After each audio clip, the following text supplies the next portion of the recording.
the meeting to order. All rise for the Pledge of Allegiance. I pledge allegiance to the flag of the United States of America and to the republic for which it stands, one nation, under God, indivisible, with liberty and justice for all. Roll call. All members are present. Approval of the agenda. We have one addition, approve appointment of first responders as ambulance drivers. Is there anything else? No, that's it.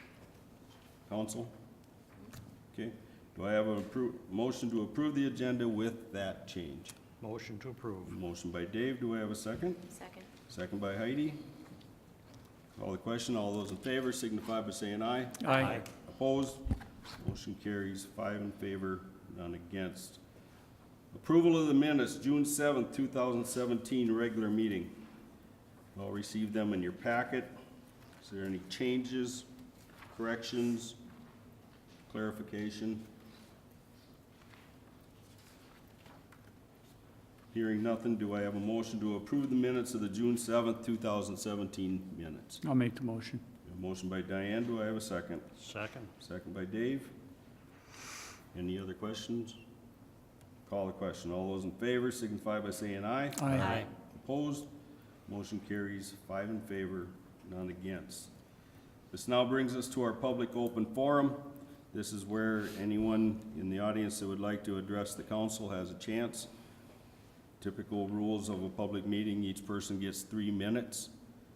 There will be no action on any requests or comments. It would just be appropriated to the normal staff.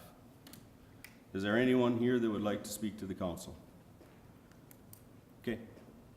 State your name and address when you...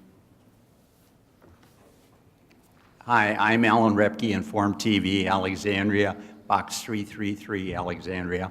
And I'm just, I want to bring to your attention some changes that are going on in the TV business. I'm an independent, hardcore press person that's being censored by elected officials and federal as well as some state policies with TV. And I want the good citizens of the Sauk Center and wherever Arvig tells us, as well as your local newspaper here, there should be a press release on what's going on with over-the-air TV, especially in this area. And I gave you guys a piece there that shows that Channel 7 out here on the big tower south of Westport is going to go off the air. And if you look through the little packet I gave you, or 2 pages I gave you, I think it's incredibly outrageous, but CBS, WCCO Minneapolis, they're going to shut that channel down and get almost $10 million. And I haven't seen it in the press or the radio or public TV, and I think it's a cover-up of an incredibly corrupt auction in the first place on repacking. I'm not against the repacking. I know the TV business quite well. I've been doing it 24/7 for the last 5 years. But the tower out here is going off the air. They're going to get $10 million, and I say from the Commerce Committee, Amy Klobuchar and Thune, Republican and Democrat. It's not a Republican-Democrat issue. But I think at the Sinclair Lewis celebration or the county fair, when you bring it here, it'd be great to have Frank and Amelia and Chris and Rosen and Pat Kessler come out here and pick up the $10 million check as Amy Klobuchar and whatever other dignitaries pull the plug on Channel 7 out here. And yet at the same time, there's doing some coming down to change some frequencies. The Hubbard tower out here, 42 is going away, but they're going to come back on Channel 24. They're also doing that in the Twin Cities. 45 is going away, and that's coming back on Channel 30. And I've tried to work with both CCO and KSTP to say, hey, I want to be on one of those big stick towers out there. I know how to cover this whole region and give people an independent source that's not tied to money or a network. and I'm not getting any response to it. And all I'm here today to challenge your newspaper that has 3 towns, as well as probably belongs to the Minnesota Newspaper Association, to do a press release and see if we can get Pat Kessler to give us a reality check, as well as Tom Hauser at issue, to cough up some numbers, as well as KARE 11 and Fox 9. Because this needs to be told to the public, and there's some channels that in outstate Minnesota that are expired, and I can't get our congressional delegation or Governor Doug Burgum in North Dakota or Dayton. I've got a transmitter sitting on a 1,100-foot tower in Fargo, and all I can do is turn it on. But anyway, I just want to bring that to your attention, Your Honor, and your group, that this repack is going on, and I think in your celebration days we could have some real fun with it, and the little guy could see what's actually going on. So thanks for your time. I'll leave with my camera. I didn't mean to interrupt your meeting, but I think the common guy has a right to know things are going on. That's what our public open forum is for, so thank you. Is there anyone else that would like to speak to the council? Is there anyone else that would like to speak to the council? Our public open forum is now closed. We will then now go into our reports and presentations. Police Department monthly report.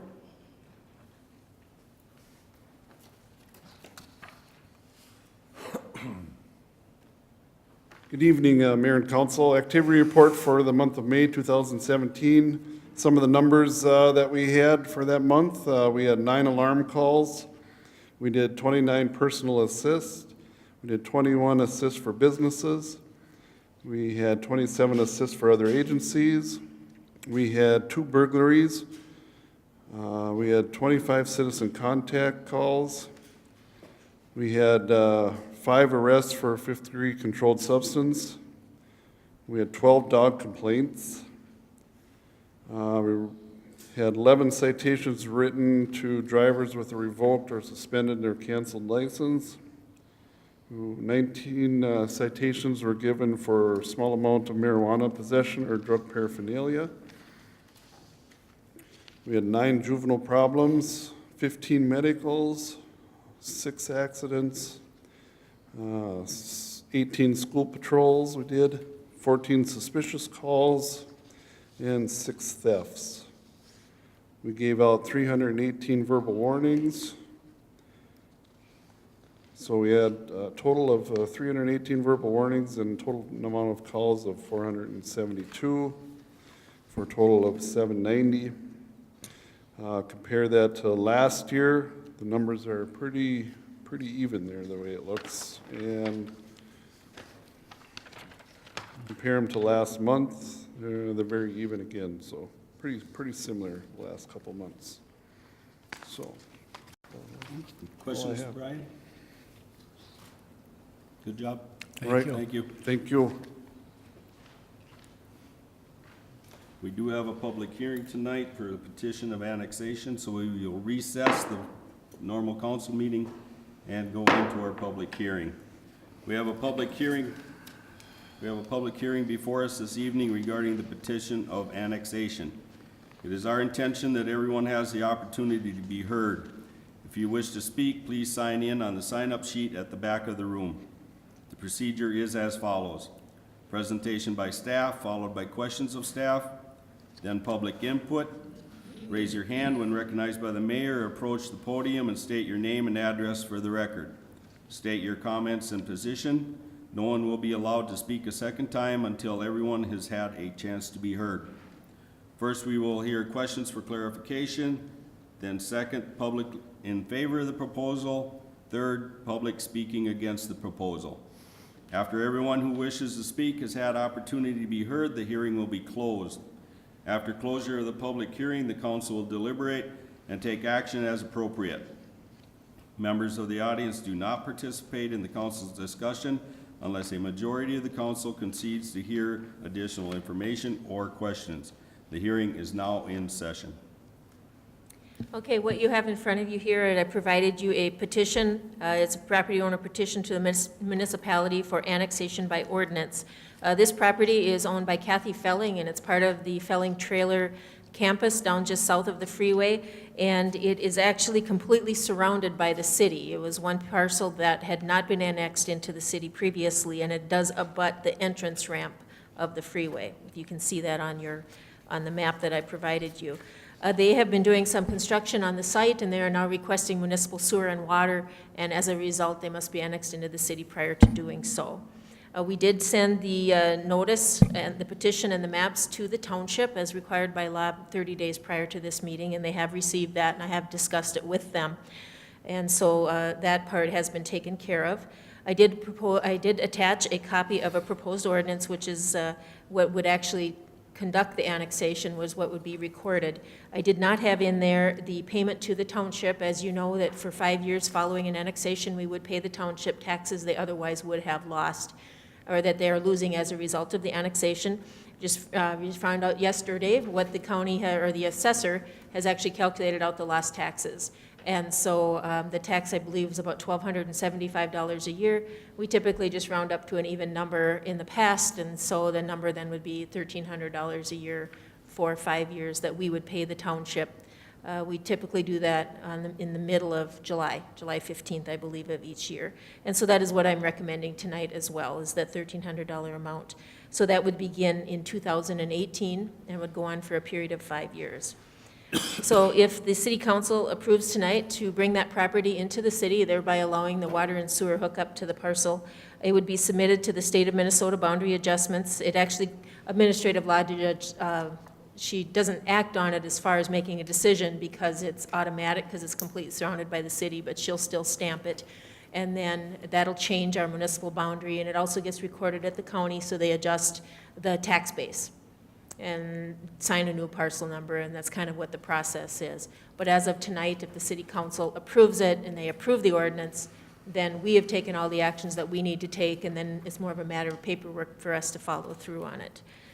I know representatives of the township are here. I don't know if they have any additional comments on it, or if you have any questions, I'd be happy to answer them. Anyone have any questions? Just one question. I know that we generally have always paid 5 years. Why?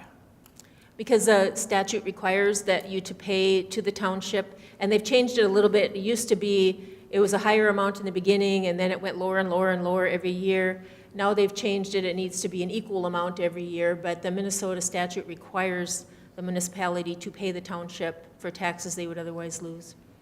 It's in the Minnesota state statute. The one that you had, the statute you reference here doesn't say anything about 5 years. That's why I'm asking.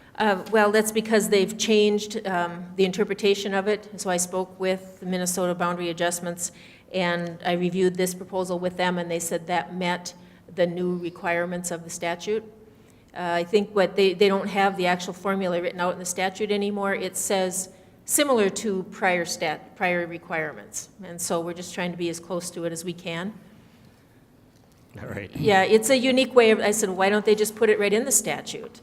And they said, well, they just put in the new statute to be similar to prior. So we're just following along that line. And we want to be a good neighbor. Basically, it's the same format that we've done when we We've done did it the other before. annexations. Yeah, we've done it many times. I was Right. just curious because you have statutes here and none of them talk about payments for 5 years. So I wondered where it came from. Yeah, it's in their rules. It's kind of odd, but Yeah. How much did we pay for the last parcel that we had the one on the west side of town on Hoboken, I think is like $88 a year. The acreage south of town, I think, is $1,100 or $1,200. You know, maybe that one's $15. We have 4 different ones going, so they're all different amounts. how many acres was the last one? 59 acres was the Unger property south of town. For 1,200? Yeah, but this one has buildings on it, and that's why it has more value. Okay. So what we do is we look at what their tax capacity is, what the tax rate of the township is, and what they would have otherwise received. And that's what we base our number on. And if we Yeah, do it consistently every year, then we won't, have an issue with it. I was just wondering why on 3.5, it was 1,200, or 1,300 as opposed to Yeah, it's because of the improvements on the property. Okay, thank you. I know Keith's not here to answer this question, but is there any concern regarding what exists under the ground and their capacity? What influx they might have on our water and sewer lines? Does that building pose any sort of a, I think I could speak to that. I'm not sure what you're asking, is there concern that taking them on for our water and sewer? capacity-wise? Yeah. No. No, and this is really just for this building, it's to add restrooms, employee restrooms. Yeah, that's really all it is maybe a lunchroom and a restroom. Yeah, it's not an industrial use, it's just employee use. Okay. Any other questions? Okay. We will then move on to public input. Is there anyone here, we'll basically cover all three of them at the same time. Is there anyone here that wants any clarification, would like to speak in favor or speak against? Is there anyone here that needs clarification, speak in favor or speak again? Call the third time. Is there anyone here that would like to speak in favor or against, or needs clarification on what was stated?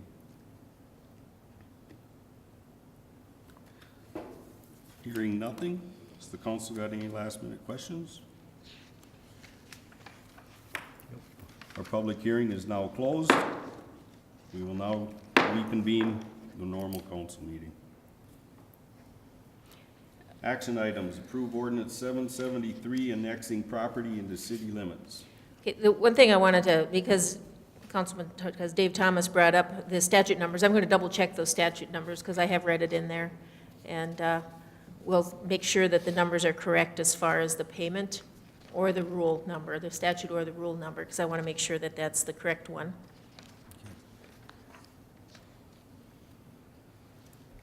Okay, approve ordinance 773 annexing property into the city limits of Sauk Center.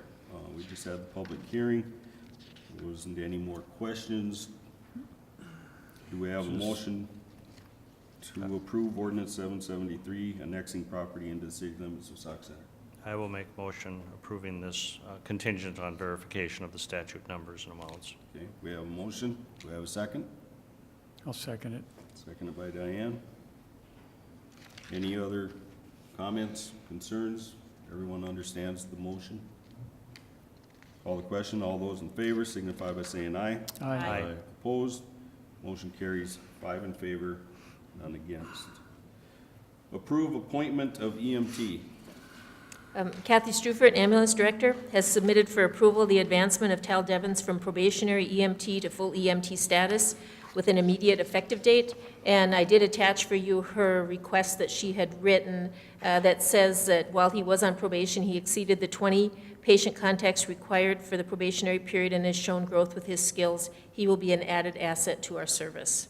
And so we're looking for the advancement of Tal Devens from probationary EMT to an EMT B1 effective immediately. Questions? Comments? Do I have a motion to approve advancement of Tal Devens from probationary EMT to EMT-B-1 effective immediately? So moved. Motion by Keith. Do I have a second? Second. Second by Dave.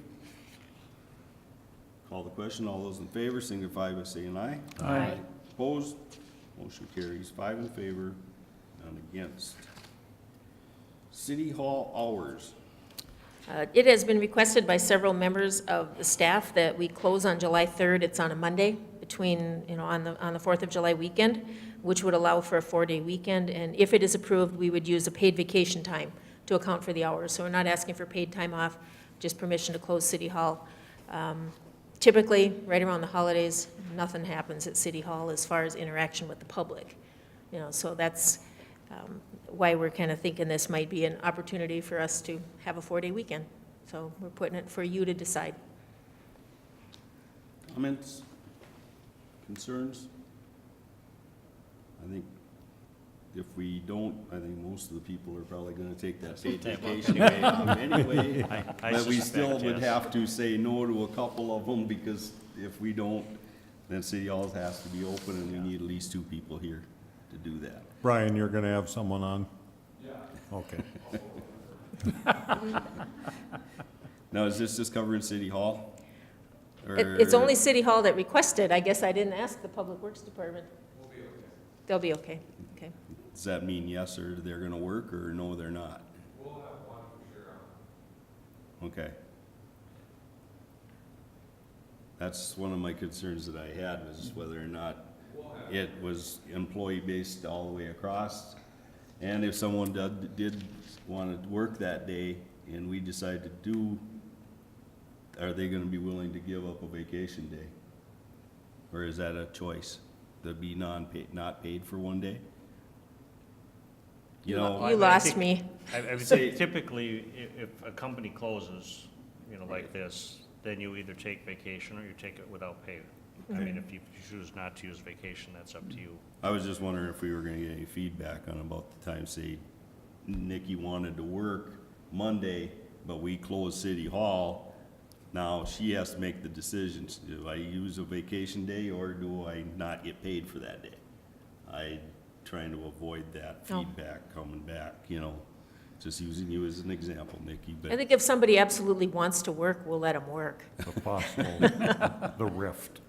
Yeah. right, so, I don't, you know, as long as we got emergency services available, Yeah.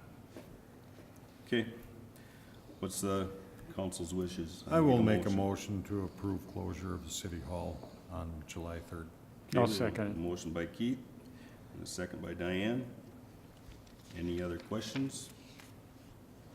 Call the question. All those in favor signify by saying aye. Aye. Opposed? Motion carries 5 in favor, none against. Approve easement, maintenance, and repair easement racetrack property. I included a map in your packet here so you can see where the area I'm talking about. But the city holds, and the public utility holds a utility easement that runs municipal water, sewer, and electric along the west side of the old racetrack property, which is just below the Felling Trailer embankment kind of there. And then these utilities run under the township Cass Street, which is that north-south section of the public road, and they continue north under the private driveway. Felling has raised that private driveway and the road itself. It's considerably deepened the depth of the water and sewer lines under it. The attached agreement between Felling and the city outlines the responsibilities of Felling to pay for any added costs incurred due to the depth if the city were to ever excavate that line. And the agreement has been drafted by the city attorney, Tom Mayer, on behalf of the public utility.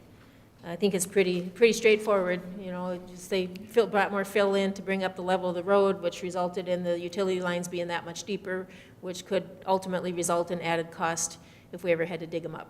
So he's agreed to pay those extra costs. And a lot of that fill happened some time ago. We're just getting the easement language together now, or the agreement together now. Okay. Questions, concerns? Otherwise, do I have a motion to approve the easement, maintenance, and repair agreement? Motion to approve. Motion by Heidi, do I have a second? Second. Second by Dave. Any other concerns?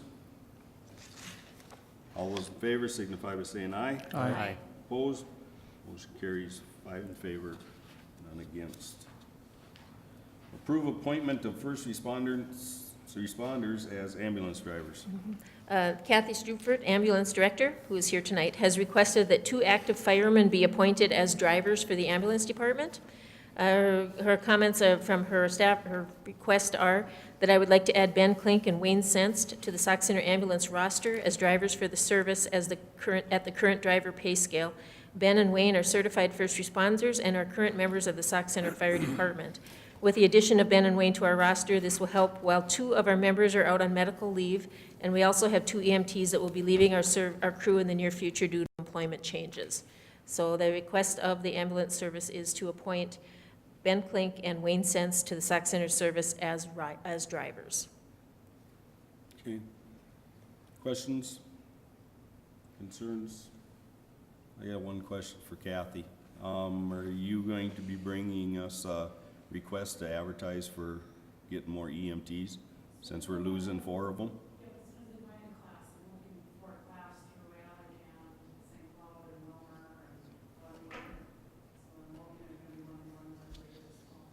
Okay.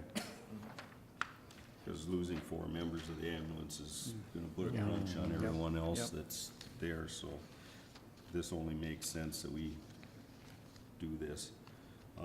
Any other questions or concerns? Do I have a motion to approve the appointment of Ben Klink and Wayne Sense to the Sauk Center Ambulance Department roster as drivers? So moved. We have a motion by Keith, do I have a second? I'll second. Second by Diane. Call the question, all those in favor signify by saying aye. Aye. Opposed? Motion carries 5 in favor, none against. Unfinished business, runway project update. The runway project, as you know, started on the 12th of June, and this project goes through the 17th of June. The electrical removals are 90% complete, and the pavement removal is 95% complete. All edge lights and the windsock were removed. The beacon was disconnected, but has not been removed from the site yet. All bituminous pavement has been removed, with the exception of a small portion of the apron left in place for Central Plains Aviation. Grading has started in the RSA area on the north end of the project. Temperatures were in the high 70s and low 80s with quite a bit of rain, but we kept on going. So that's the report for this week, and they will be giving us construction progress reports throughout as the time goes on. And a part of the progress report is that they say how many days are charged against it. So there was 5 days, 5 working days. They have 60 total working days, so this is kind of a countdown to make sure that they stay on task. So that is the airport. Questions? Was there any sense of whether it's ahead of pace or on pace or? I think they're where they expected to be. They're doing some more soil testing to see if we can reuse some of the soils that are there. And that might speed things up a little bit, but they're right where they thought they would be at this time. Okay. Moving on to new business, consideration to allow 2 o'clock on sale, 2 a.m. on sale liquor sales. A representative of one of the local bars has requested the city look into allowing them to stay open until 2 a.m. A state statute allows the city to change its hours of operation to let it be alcohol served on 2. This would be a change to the liquor ordinance. If the city changes the ordinance and a bar wants to be able to serve until 2 a.m., they have to purchase a 2 a.m. permit from the state in addition to their regular license. The cost is based on the amount of sales, annual sales that they have for liquor. And so the cost for the 2 a.m. to the state could range anywhere from $350 a year to $1,000 a year. This is on top of their other liquor license. We did discuss this at one other time in the past after the state had changed the statute to allow it, and we declined to allow it to stay open due to public safety and policing issues at that time. That was some time ago. I did send this information off to the police department to get comment from them, but really what we're looking for tonight is, do you want us to send this on to policy committee to develop something? You want to have a discussion right now? You know, it's certainly up to you. Comments? Is this gonna tax our police department? I mean, are you gonna have to add, Brian? Yeah. I feel it will personally, yes. You know, our shifts now with the power car gets done at 3 a.m. and that was kind of the reasoning at 1. A lot of activity happens, getting people out of the bars, a lot of fights, a lot of other similar calls dealing with bars. And then not to mess, usually half hour, hour later, you run into other fight calls, domestics that occur. Just calls like that put you back.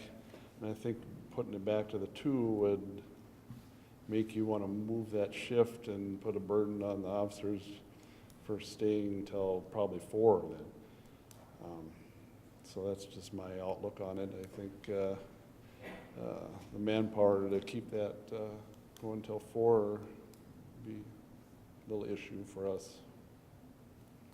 I guess that's the opposition I would have to it. Yeah, I agree. It's the same as mean- we've had before. Yeah. Yeah. Becomes an it's- issue for You guys are kinda public safety. stretched as far as people are It's- concerned. It's one of them issues that, you know, it's kind of like the Sunday liquor thing. I see Ely. Is went- it up to the government to keep a business from conducting their business? Which basically, right now, the bar that requested this is one that cannot have Sunday liquor because they don't have a kitchen. The extra few hours they see will help them maintain their business. And I think this is something that should go to a committee rather than a knee-jerk reaction tonight from the council. Policing, yeah, it's a concern, but we're also using the same police force to walk through Walmart 3-4 times a day, and we're not having an issue. And if we get anything like another 24-hour gas station or anything else here in town, that's gonna tax on police issues because that's more coverage.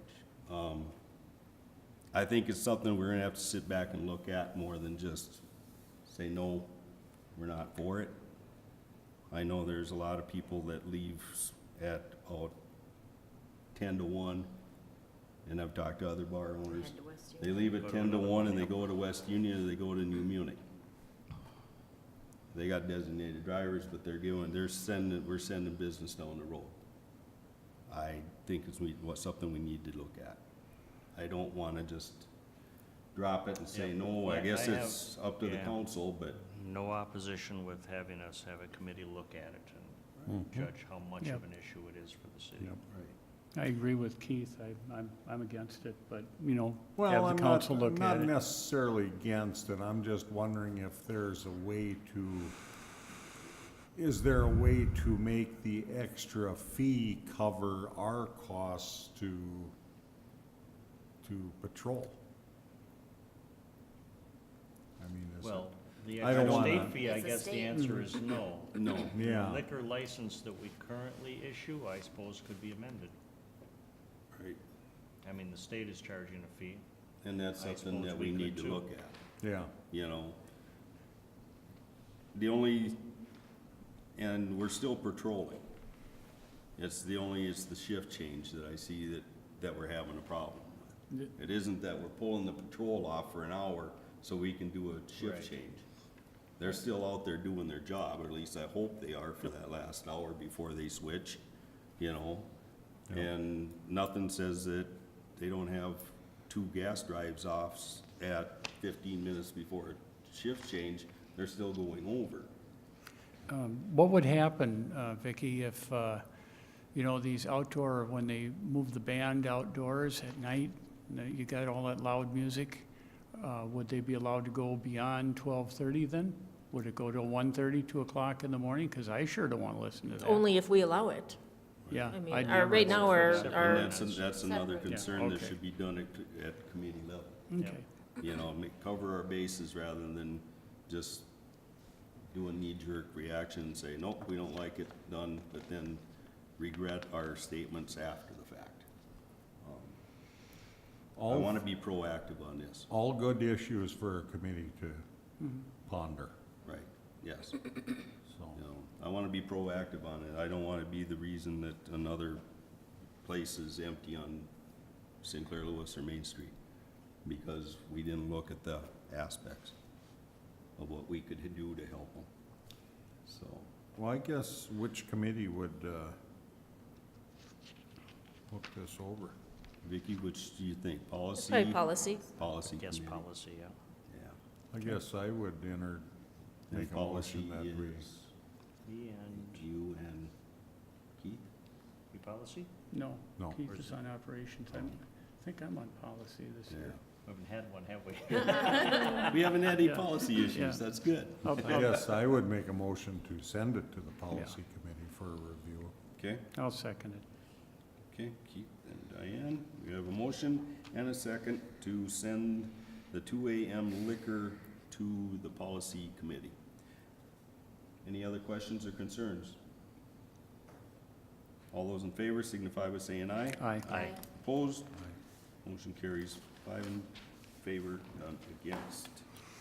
Police chaplain and police officer proposal.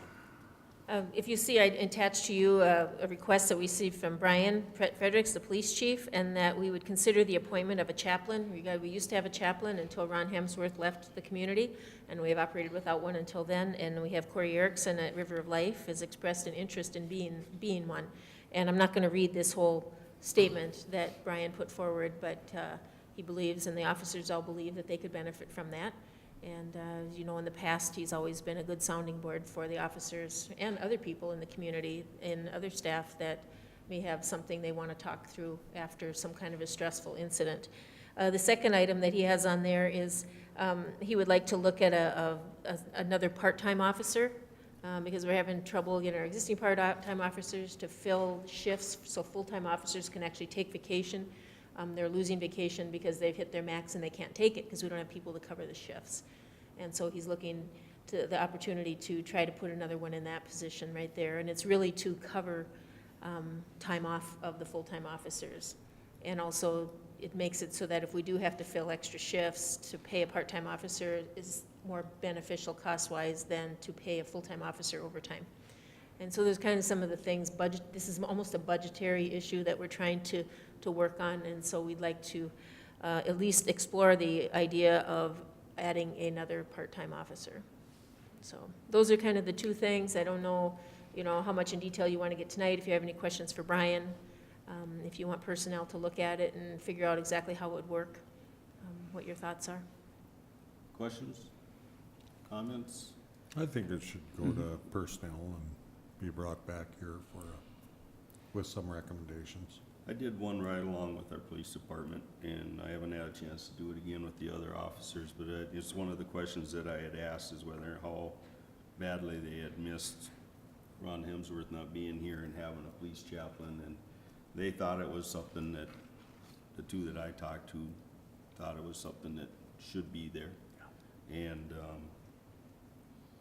I haven't had a chance to talk to the other officers, but I definitely think that we need to look at that part. Part-time officer, I think it only makes sense that we look at that too, because Brian hasn't committed to stick around forever, and our succession policy, we're getting, all our guys are getting up in a lot of years with the force, which we're grateful for, but if all of a sudden we get to that point where 3 or 4 of them decide, hey, we're gonna retire, we're gonna have a rookie squad running around in Sauk Center, and we gotta start looking at getting people familiar with how we do things, and if that means hiring part-time officers, it would only make sense. So I would definitely, can we go, general consensus that this goes on to the personnel committee? Absolutely. Yep. Definitely. Okay, then that's what we will do. 9C, the grader. We have a 1983 John Deere motor grader, and it has suffered some major mechanical issues. And so we have estimates for the repair, and Matt can speak to this in a little bit more detail. We are looking at anywhere from $10,815 up to $21,000, because as we get into more of the estimates, we find, but then it could also be this and it could also be that, of other things that could be damaged at the same time. So we've got a possible grand total of 21 if everything had to be replaced that needed to be replaced, $21,000. And so before going forward with the repair, we discussed perhaps we need to look at what is the long-term viability of us owning a motor grader. More and more of our roads are being paved. We do have some gravel roads, which we use it for. However, we talked about there's a possibility of contracting that. I think what we use it more for is snow in the wintertime. And so I don't know if Matt wants to make a comment on this as we move forward, if we have some concerns or some ideas, or what is the council's thought. I mean, this is a pretty major piece of equipment, but it is pretty old, from 1983. Comments? Do we use that on anything other than gravel? Do we use it on the paved streets? No, we actually pulled it off of plowing. It used to do Hickman, and we no longer do that. So our main purpose in the winter for it is doing downtown. So we use it to windrow against traffic to the center of the road. And so that's where we really struggle, is the width that it can cover in one pass for plowing back versus doing it with a truck. So I don't have an answer how to replace that or change that, because we windrow and blow is what we do with the 4 corridor blocks down here. Are there services available with grader that we could You mean for us to use it in other areas? Well, We use it just for blading our gravel roads and snow removal in the winter, just for windrowing.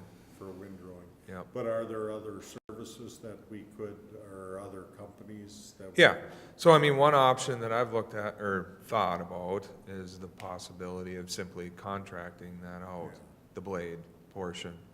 And we just have them do our gravel roads, and then, they'd come in and we possibly contract a truck or two with the same company for snow removal.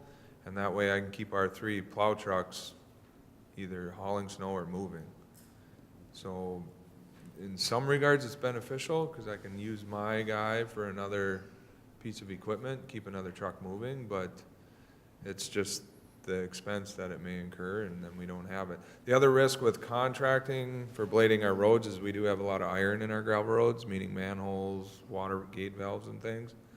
So that's where my concern is potential wrist damage and training new operators all the time. You know, every time they blade, but I'm sure those things can get overcome. And replacement, like to really get upgraded, it would be, you know, anywhere from 80 to 150,000 for a used one. They're So not it sounds cheap. like you're kind of in favor of no longer carrying a grader? It's a possibility, you know, I mean, I'd have to budget it and to see what that expense really would cost us. You know, really try and get some numbers. It's just, my fear is, because the gravel roads, I'm sure I can get that taken care of. It would be the on-call status demand of a blade in the winter, which I have some fear of. But, you know, the people who own them want to use them too, so I'm sure something could be worked out. Well, any other questions? One thing that I had thought of, and I thought we were going to do it when we bought the snow pusher, was we were gonna basically use the snow pusher along the curb and push it to the corners and load it Correct. down there rather than windrow to the middle, which Yeah. I don't know So- if you changed that or not. No, but I can clarify that. The snow pusher is for low snowfall events, Yep, when we could do that and we'd have room to pile it around the corners. But when we have big events and we need to blow, we gotta have it windrowed in order to fill the blower. So the pusher won't work at all for that because that's made to grab it and travel with it. Where we would still need the capability to windrow for the snow blower. okay. Is the snow pusher got enough does that angle at all? No, It doesn't, no, okay. no. Some do, the one we have does not. It just hooks onto the bucket and it's straight, rigid. Okay, because I was thinking if you could use We do have that 12-foot, it's called a hanky. It's a 12-foot blade that goes on the front of the payloader. right, Just totally wouldn't work. It's not wide enough for one, plus it's using the same piece of equipment at the same time. and I know it would take up 1 or 2 trucks with belly plows, but if you went and could get it pushed away with that. That's the With other, that payloader thing, you could belly plow it out. that's the other option is, because currently right now, the blade comes in an hour early and Yeah. starts working ahead of the trucks and the blower, but it's still operating while we're hauling snow. Right, So we would have to contract all the hauling out in order to use 2 of our trucks essentially. So it's kind of a timing, equipment. I don't really have a proposal right now. Right. This is simply bringing it to your attention. basically, other than that, it just sits. If we wouldn't have any gravel roads at all, that grader wouldn't be used only when we had a snowfall, Yeah, it's pretty much- significant snowfall. Be a, So to stick 21,000 into it, yeah, we're talking 10 to 15 times a winter, right, for that few times. right? I know it's only information only, and if we need to, we can go to operations. I think that's get where it to should that go, and point. by that time, I mean, You can get more detail. I should really see the viability of possibly contracting one out. Right. You know, and see if that really is an option or if there's any interest out there. And with the issues of chloride lately, I think we probably should look some more serious at paving all our gravel roads anyway. Yeah. Okay. So, okay, any other questions? Okay. We will then move on to our consent agenda. Council to consider the following consent agenda items. We have a schedule of claims, unpaid claims of $58,076.77, paid claims of $50,593, for a total of $108,669.77. And made checks totaling $318,667.44. We have resolution number 2017-41, accepting contribution from Girl Scouts Troop 162 for $1,100.17 to be allocated toward the splash pad. I want to thank the Girl Scouts Troop for that contribution on behalf of the city. We have gambling application for exempt permit request from Sauk Center Parish Volunteer Team of Catholic United Financial number 26 for a raffle on September 24th, 2017 at Holy Family Cafeteria. Do I have any questions on the consent calendar? If not, do I have a motion to approve the consent calendar as presented? Motion to approve. We have a motion by Heidi. Do I have a second? Second. Second by Dave. Any other questions? All those in favor signify by saying aye. Aye. Opposed? Motion carries 5 in favor, none against. We have no informational items. That now brings us to the end of our agenda. Do I have a motion to adjourn? Motion to adjourn. Motion by Dave. Do I have a second? I'll second that. Second by Keith. Call the question. All those in favor signify by saying aye. Aye. Opposed?